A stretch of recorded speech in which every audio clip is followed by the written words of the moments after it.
Hapon na nang makarating si Lena sa bahay ng kanyang lola Lita sa Agusan. Galing siya sa Maynila.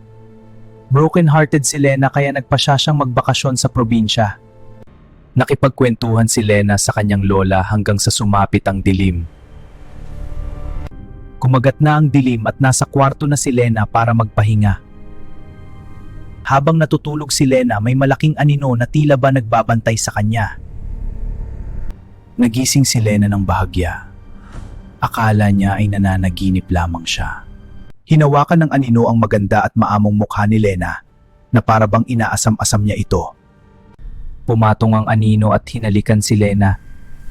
Tapos ang kasunod alam niyo na. Akala ni Lena ay panaginip lang ito kaya gumanti siya ng halik sa anino at ibinigay ang kanyang sarili. Humiga sa ibabaw niya ang anino at pinadama ang init ng pagmamahal nito. Na-enjoy naman ito ni Lena.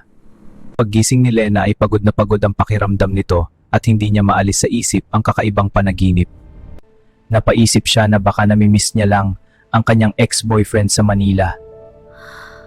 Kinumusta ni Aling Lita si Lena kung kumusta ang tulog ni Lena. Okay naman Lola, sarap nga ng tulog ko.